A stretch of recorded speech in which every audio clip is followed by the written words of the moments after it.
Hi, boys and girls. I would like to record for you chapter 15, Perek Tet Vav, in Sefer Dvarim, in the book of Deuteronomy. We're now at a point where there's going to be a whole group of commandments related to the entry of the Israelites into the land, and we begin with the sabbatical year, Shnat HaShmita.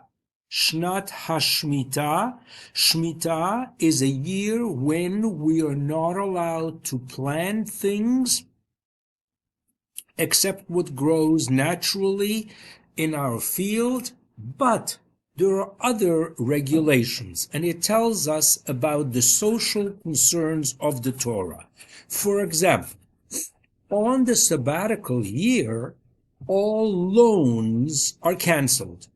So if I lend you money on year number 6, if I didn't pay you back by the end of the year, then in sabbatical year, the loan is canceled.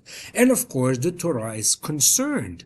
So what if some smart guy is going to say, hey, I'm not going to lend you money during the 6th year, because if you don't pay me back, I'm going to lose my money.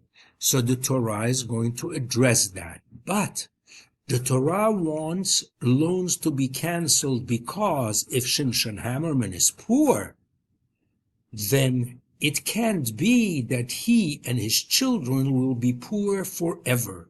So the Torah says, let's cancel the loans so that Shimshon Hammerman has a chance at a fresh start. So there's concern about perpetual, forever poverty. So here we go. Pasuk Aleph, Perek Tetvav. Miket Sheva Shanim, after 7 years, Taseh Shmita. What does that mean? Zed Dvara Shmita. Shamot kol Baal Mashe Yado, Asher Yashe Bere'ehu. And that means that to release the hand of every creditor from what he lent to his friend. Okay, so lo yigos et re'ehu, you cannot take back kikara shmita la'Adonai, because a sabbatical year was proclaimed, so the loans are cancelled. Who does this apply to? Et hanochri tigos. If it's a non-Jew, then loans are not cancelled.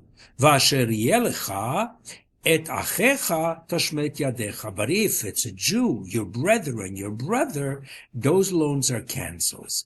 Why? Ki lo yeh b'cha evyon. There'll always be poor people. Ki barech yevarechecha Adonai ba'aretz asher Adonai Elohecha noten lecha nachala lirishta.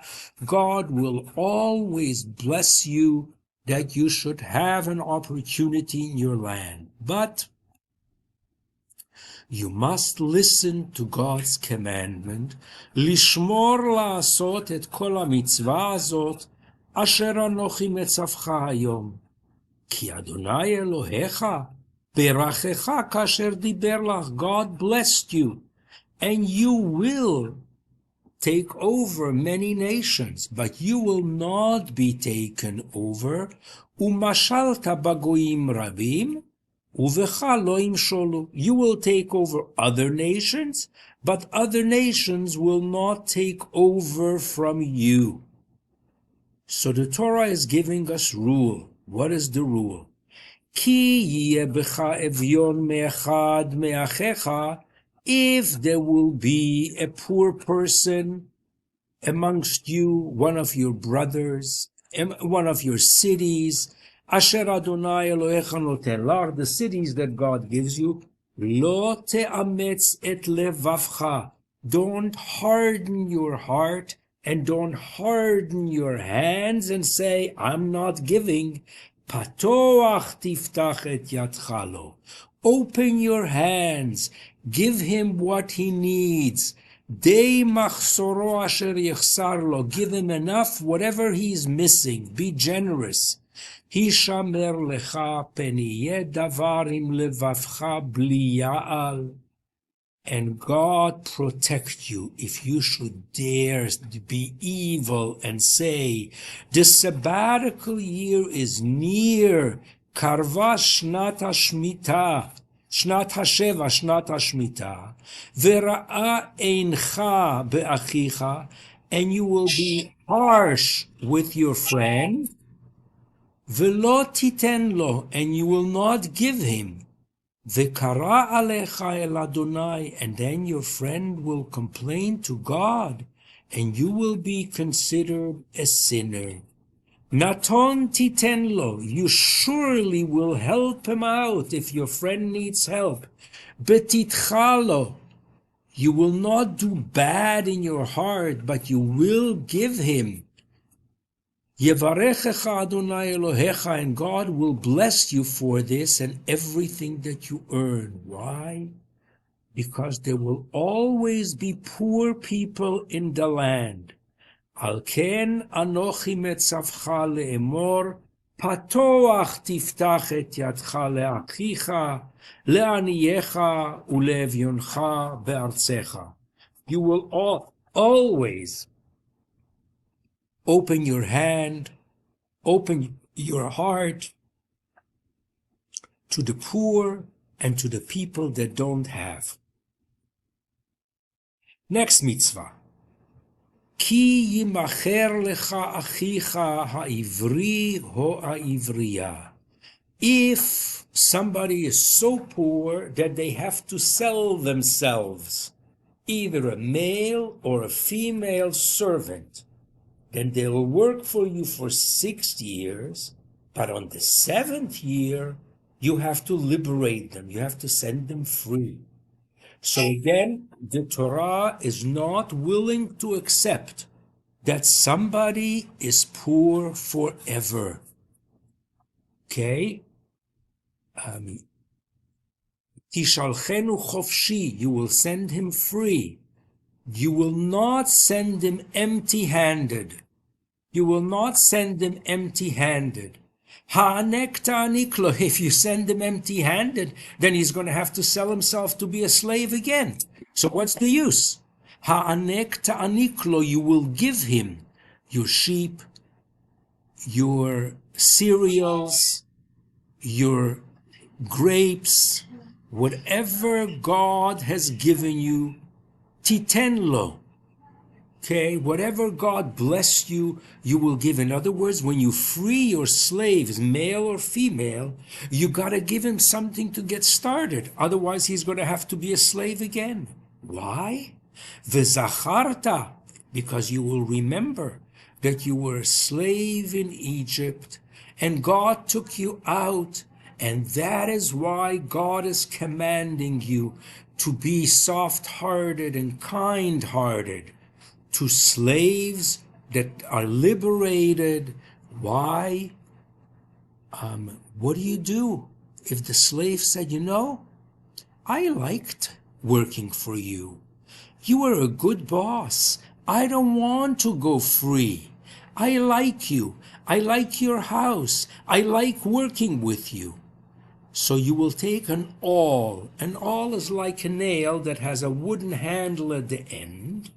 And you will take that piercing thing and you will bring that slave close to the mezuzah, and you will make a hole and pierce his ear at the door, and he is going to be your slave. In the Torah it says forever, but it really means for 50 years. So either he or your female slave, if they don't want to go for free, you pierce their ears. The Torah doesn't tell you why you pierce their ears, but we're assuming as if to say, the same ear that heard, I am the Lord your God, now says a human being will be my boss. That's not right. We have to put a mark on his ears that they should know that God is their master, and not somebody else. So they will work for 6 years, and then they will remain yours forever. Then the Torah gives us some more laws. Kol habechor, a firstborn of any animal, for example, a cow or a sheep, the male firstborn is holy to God. You're not allowed to work with the firstborn ox, and you're not allowed to shave the wool from a firstborn sheep. You have to eat that animal every year in the place where God tells you, you and your family. But if that animal is sick, if it's limping, if it's blind, or has any kind of blemish, you can't say, to hell with it, it's no good anyway, I'll sacrifice it to God. No, if you give to God, it has to be a perfect gift. Bishe'arecha tuchlenu. You should eat it in your gates, tameh or tahor, whether it's pure or not pure, like a deer or like any other animal. However, you're not allowed to eat its blood, because the blood is the essence of life, and you're supposed to spill its blood on the ground. Okay? Thank you. That's the end of chapter 15. Next will be chapter 16.